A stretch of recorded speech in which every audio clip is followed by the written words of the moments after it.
Hey everybody, it's Cameron, Speedtech Performance. So we're here in Nashville for the Triple Crown of Rotting. Sitting in a little bit of traffic, but we're actually a little bit south of Nashville in Murfreesboro, and the show starts tomorrow. So today we're gonna go visit our friend Charlie at Charlie's Custom Creations. He's built a few Speedtech cars and he has a few Speedtech projects going on at his shop. So let's go check him out. All right, we're here at Charlie's shop, standing here in his office in front of a bunch of trophies, which he obviously deserves because he builds a lot of great builds. So why don't we check out what you got going on? Yeah, let's do it. Sweet.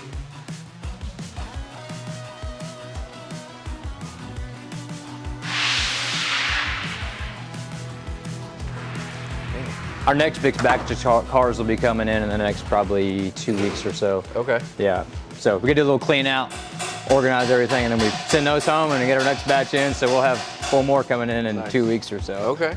Yeah. All right, I mean, so first thing when I walk in, I see a lot of diversity, right? Yes. I mean, it's not just muscle cars. We've got a Blazer. What the heck's going on with this? It's a 50 Fleetline Deluxe. Okay. I'm not even gonna pretend to know what it was just by looking at it. So it's on air right now, it's aired up, but it lays all the way down on rockers. Okay. The back's 56 Packard taillights. We've inverted, cut the reverse light section off of it, shaded the doors, raked the B pillar down. Yeah, no, pretty cool little build. This one I'm actually building for my dad, so. Very cool. What bumper is that? That's a 55 Chevy bumper. We bought it just trying to see what we're gonna do in the rear, Yeah. but we're actually just gonna hand make one. Okay. Yeah. Okay, what wheels are those? Those are Detroit steel wheels. I Yeah. like that. That fits. Yeah. And then The whole got- front of the car we've cut off and converted over to a 56 Caddy. Narrowed everything 9¼ inches. LS3. LS3. How long have you been working on this? We started on this about 5 years ago. Okay. And then we got super busy on the customers' builds, and my dad was like, man, I'll just put it in storage, let you knock their stuff out. So we put it off in storage for about 2.5 years. Brought it back in, so we work on it, I don't know, every so often. Yeah. He wish we work on it every day, but Right. yeah. Yeah. Okay, well, you tell me, where do we want to start? Do we want We'll to shoot over this start little- and just work our way around? Yeah, we started on this C10 for a local customer, actually. He owns an excavation company. And so it's on a Speedtech chassis, which is, it's killer underneath the truck. All the goodies are up underneath it, but twin turbo 427. It's a Shaffer-off race motor. This is our mock-up motor. It's in here right now. Brian Tooley, intake, Yeah, fuel management. Precision 64, 66s. It's gonna be on E85. It's got a Bowler T56 Magnum Carbon Edition T56, so it'll, So what, are you thinking 1,000 horsepower? on low boost, yeah. Yeah. Yeah, the motor makes 780 all low motor. boost. Yeah, yeah, right. So yeah, so you mentioned your Blazer. I just All wanted right. something to build for like the family. I've wanted one for like 10 years. Built for the family, and we see this big old sucker popping out. Well, my dad had a Blazer. Okay. Well, it was a 72 GMC Jimmy, and I just Okay. never had so many memories of that thing, and I was like, man, the whole family got to ride in that. I want to build one for like my family, so. Yeah. You have 2 kids? 2 kids. Yeah, boy and a girl. Oh, that's perfect. Yeah, this will be perfect for them. So we got 4 racing seats, and Marty that works here, he's a super awesome TIG welder at building cages and bending and all that. So my wife was like, hey, if we're gonna build something that's gonna have 800 horsepower to the tire, we need to put a cage in it. So No, this looks fantastic, but it also still has the factory shape to it. yep, So are you gonna that was my keep- biggest key. Yeah. Yeah. Are you gonna do a rag top, or are you gonna make another hard So top to go I'll over probably it? do a piece of carbon fiber on the Okay. center just to give them some shade, like in the summertime. Yeah. And I'll run the other top in the wintertime. Okay. All right, so now we've got a drop top Chevelle. Chevelle. This guy's got like 20 of these. He can loves never have Chevelles. too many Chevelles. Yeah. So the same owner of this car is the one that has the 57 Bel Air in it. Oh, cool. But it's a Dart 427. It made 1,082 to the tire on 16 pounds on the 85. We hit 1,300 horse for the wheel on the dyno. Let me ask him to stop real quick. So 1,300 horsepower on the dyno. Right, to the tire, and the dyno just gonna keep going, still making boost. So we changed wastegate springs, changed some stuff with the onboard air, and got that dialed in where we're safe at 1,082. And Safe. yeah, Safe at four digits. you just roll in the boost, twin 78 millimeters. It does good. That's beautiful though. He likes big wheel cars. Big wheel. Yeah. This is becoming more and more popular. Out in Utah where we're at, not so much, you know, but I know I'm sure here in Atlanta, other places like that, this is becoming. Sure. very popular. We've actually got another customer doing a big wheel Chevelle. Okay. So I like the popper red. Looks really good. Everything he has is red. So we've done 2 C10s, another Chevelle. That one, that's for his wife. That's Rose, the name of that car. Okay. It's going red. Yeah, he loves the red. So when I bought my Blazer, he was like, man, I really like that red. Yeah. Red calipers tied to the red interior. I like it. Very cool. This one's supposed to be going home this afternoon, so. Oh, cool. Yeah. You're gonna be a happy customer then. Yeah, oh yeah. He's excited. Yeah. So I see a bunch of engines and transmissions and a subframe. So the 3-liter Whipple, the Hellcat, and that Bowler trans, and the front suspension there, that's all for the CUDA, along with all the stuff we just got back from powder yesterday. So hopefully we'll get the CUDA back next week. We'll have a roller here in about 2 weeks, so that's the plan. Full charger. You were telling me a little bit off camera, a little bit of its history, and it sounds like it went through a little whirlwind, right? Right. Literally. So a tornado hit the shop that it was actually in.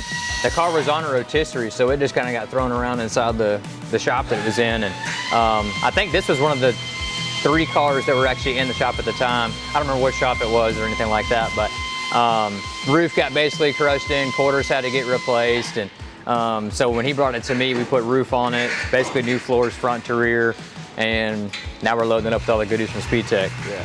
You know, and I may be a little bit biased, but man, that's a good looking spindle. Oh, it's fantastic. Marty's a Mopar guy. Yeah. So the bolt pattern, he was like, no. Yeah, we laughed about that. Yeah. Yeah. Yeah. Man, I love it. What's the plans with this one? Is it getting a Hellcat or? So it won't be a Hellcat, but it will be a 6.4. Okay. But it's been board and stroke, big cam, all that kind of stuff. So he's got another car. It's a 2,000 horsepower race car. That's yeah. Okay. He's like, I don't need anything crazy horsepower, and here we go. Big stroke motor, and so it'll be a 3rd gen Hemi with plenty of power though. Will it be naturally aspirated? for time being. Okay. Yeah. We'll see how long that lasts. He laughs. Yeah. Well, he knows the customer. Yeah. For now. For now. Right. Yeah.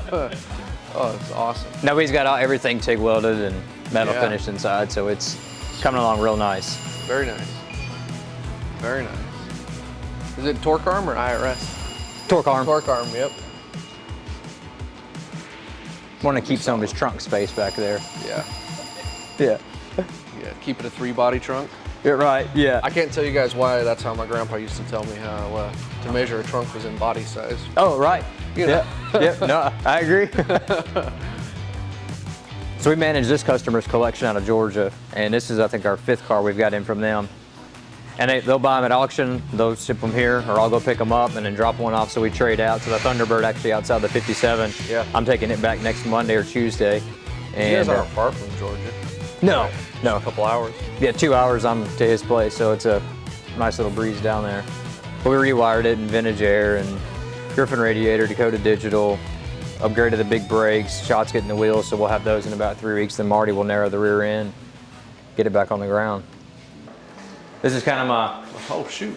my little room in here where So- I draw a bunch of CAD, so. Josh, the guy behind the camera, he's all about 3D printing. Okay. He does a lot of 3D printed stuff. So These are actually for Chad for a 69 Mustang they're doing. These are the lenses. no way. Yeah, so. I don't know enough about 3D print, but that looks really cool. So I print the actual frames that those go into Yeah. on this 3D printer. They're actually in my office. So when he comes in town, I gotta deliver those to him. Yeah. It makes our life easier when we have to wire one up. It's Yeah. already halfway done. Yeah. So at our shop we have a big one that'll print 1 meter cubed. It's huge. Is it a big rep? Mm-hmm. Okay. Yeah. Big rep one, and we use it to print mock-up headers. Oh, We'll do- sure. For our R&D process, so we'll do headers, we'll do control arms, we'll print everything before you start. And Sure. especially for us as a manufacturing facility, we have to make things replicatable, and so the least amount of time we spend on R&D, the better. And if you can print it and let the machine do it while Yeah. you're sleeping. And we have in-house engineers full time to sit and design all that stuff up, and then we have people like Josh that'll run the 3D printers and print it all up. And when one fails at 60 hours in, you're like, Yeah. that's fun. Yeah. Yeah, because it happens. Yeah. Cool. Well, I appreciate you, giving us a minute. why don't you tell everybody where they can find you, how they can contact you if they're interested in a build, or Sure. You know? So we're in Murfreesboro, Tennessee. We're just right off I-24, just south of Nashville. Check out our website, charliescustomcreations.com. Sweet. I appreciate it. Cool, man. Thank Awesome. you. Check them out.